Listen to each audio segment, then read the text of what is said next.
कहा जाता है कि व्यक्ति खाली हाथ आया है और खाली हाथ ही जाएगा, लेकिन ग्रंथों के अनुसार व्यक्ति की मृत्यु के बाद भी 5 चीजें उसके साथ अगले जन्म तक जाती हैं।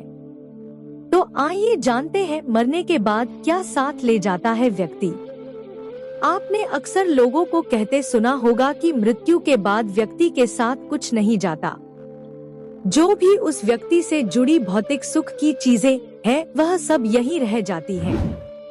अगर पुराण, वेद और बाकी धर्म ग्रंथ को देखा जाए तो उनमें स्पष्ट बताया गया है कि व्यक्ति की मृत्यु के बाद भी कुछ चीजें उसके साथ अगले जन्म तक जाती हैं। कुछ चीजें ऐसी हैं जिनका भुगतान व्यक्ति के अगले जन्म में भी करना पड़ता है। तो आइए जानते हैं ऐसी कौन सी 5 चीजें हैं जो मरने के बाद भी व्यक्ति के साथ जाती हैं।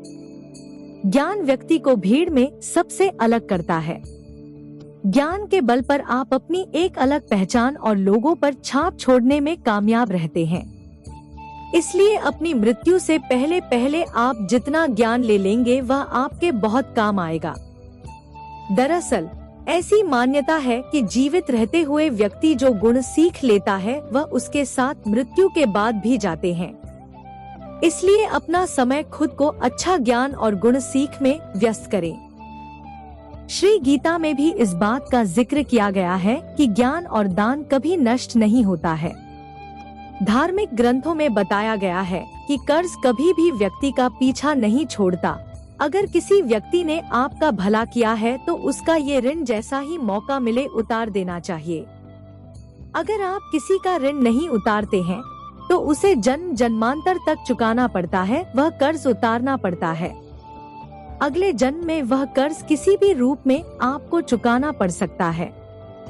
साथ अगर आपने किसी को कर्ज दिया है और उस व्यक्ति की मृत्यु कर्ज चुकाने से पहले ही हो जाती है तो आपको भी बार बार जन्म लेना पड़ सकता है। इसलिए ऐसे व्यक्ति को उसकी मृत्यु के साथ ही माफ कर देना आपके लिए उचित रहेगा। ग्रंथों के अनुसार अगर किसी चीज को पाने की चाहत रखते हैं और वह चीज व्यक्ति को न मिले तो मृत्यु के बाद भी उस चीज की वासना उसका पीछा नहीं छोड़ती। सांसारिक सुखों की चाहत रखना वासना ही है। वासना को लेकर विष्णु पुराण में एक कथा भी मौजूद है। राजा भरत को अपने हिरण के बच्चे से बहुत प्यार था। उसी के बारे में सोचते हुए उसने प्राण त्याग दिए। अगले जन्म में राजा को खुद हिरण रूप में जन्म लेना पड़ा। इसलिए कामना और वासना को अपने मन में हावी नहीं होने देना चाहिए। साथ ही किसी भी चीज को लेकर अधिक मोह माया नहीं होनी चाहिए। गीता में कहा गया है कि मनुष्य जीवन बिना कर्म के संभव नहीं है। हर पल मनुष्य अच्छे या बुरे कर्म करता है। मृत्यु समीप आने पर व्यक्ति के कर्मों द्वारा ही तय होता है कि उसे परलोक में सुख मिलेगा या दुख। इन्हीं के परिणाम से अगले जन्म में अच्छा बुरा फल प्राप्त होता है। कर्म 7 जन्मों तक व्यक्ति का पीछा नहीं छोड़ते हैं। इसका एक उदाहरण महाभारत में भी मौजूद है। बाणों की शैया पर लेटे हुए भीष्म को भगवान कृष्ण से जब भीष्म वे पूछा कि मुझे ऐसी मृत्यु क्यों मिली तो भगवान कृष्ण ने उन्हें 7 जन्म पहले की घटना याद दिलाई।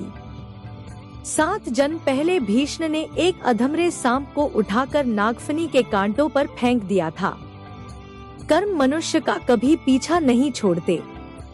अपने अक्सर घर के बड़ों से सुना होगा कि दान और परोपकार कभी खाली नहीं जाता है। इसका जिक्र शास्त्रों में भी किया गया है। जीवन में अगर कोई अपरिचित व्यक्ति आपकी मदद करता है, इसका अर्थ है कि वह पिछले जन्म में आपके द्वारा किए गए दान और परोपकार को चुका रहा है। इसलिए दान पुण्य करते रहना चाहिए। यह व्यक्ति की मृत्यु के बाद भी इसके साथ जाते हैं।